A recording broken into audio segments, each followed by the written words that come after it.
That's right, folks. DWeezy's back here with you to give another edition of the LunchTable RoundUp. So come in and grab a seat, sit down as we find some more juicy lines to sink our teeth into. Now, if you've been riding with me the past few couple episodes, you've seen up top, we've been keeping that total growing, keep winning, growing that bankroll little by little.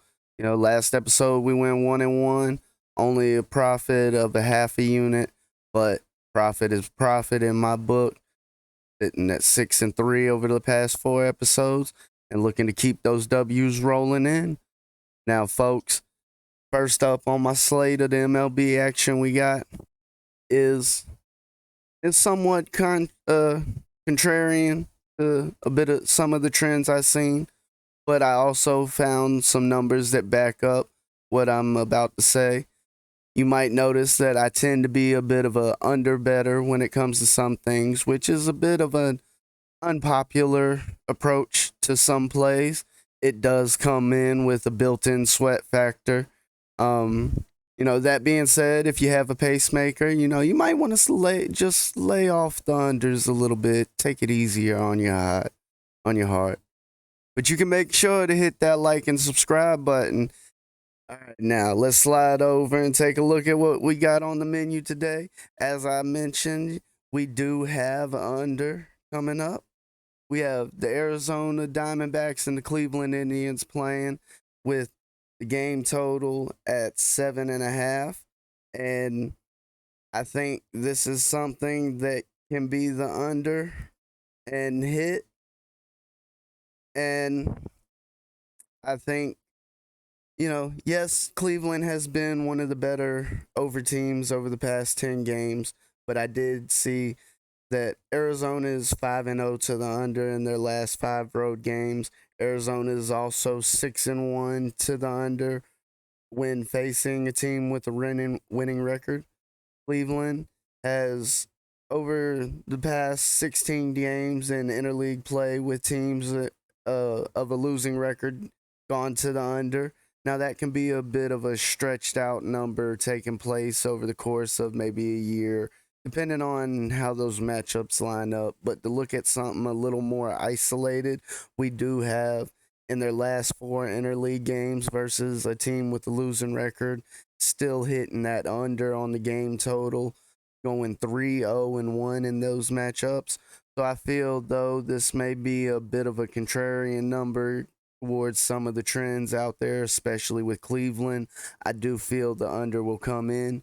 And if you've been with me on a few other episodes, you've seen where a contrarian approach and going against that grain, and it can benefit. You can profit from it. It does come in.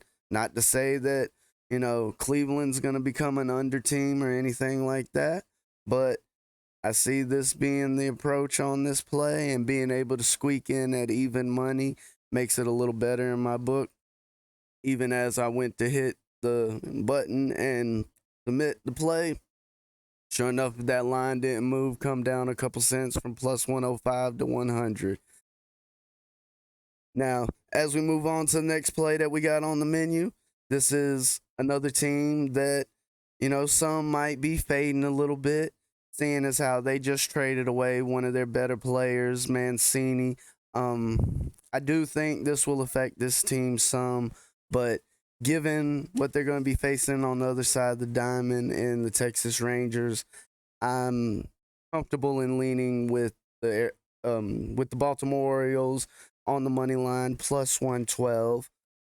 Going on the mound for the Orioles, we have Lyles, who in 4 of his last 6 outings has put up three, or has allowed 3 runs or less.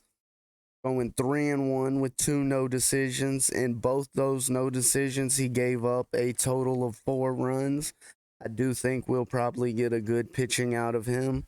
And taking the mound for the Texas Rangers, their opponent in the game, we have Howard, who in his last appearance got roughed up a good bit by the Orioles, giving up 6 hits, 4 runs, 2 walks, and just 4 innings of pitch. I think this could be a big factor in the way things play out. Even though the Orioles traded away Mancini, as I mentioned, we saw how They came out and gave Texas a pretty good licking in a 7-2 win in their matchup the night before. And I think the Orioles will come out and, lock up another W. Now, as I've said, folks, make sure that you hit the like and subscribe button.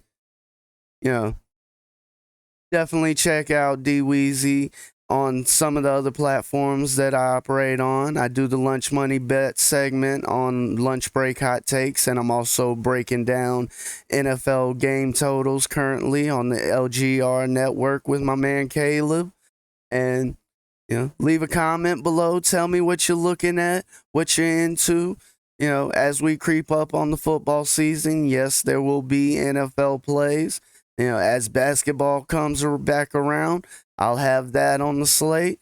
Those that have been with DWeezy even before the channel know I have a wide variety of sports that I might reach to in my bag of plays and pull out. So definitely make sure to turn on those notifications so you can be in on all the plays that I drop. As you see, I'm currently up, doing well. We're going to keep those W's rolling in. We're going to keep cooking here at Backyard Action Media. And everybody take care out there, y'all.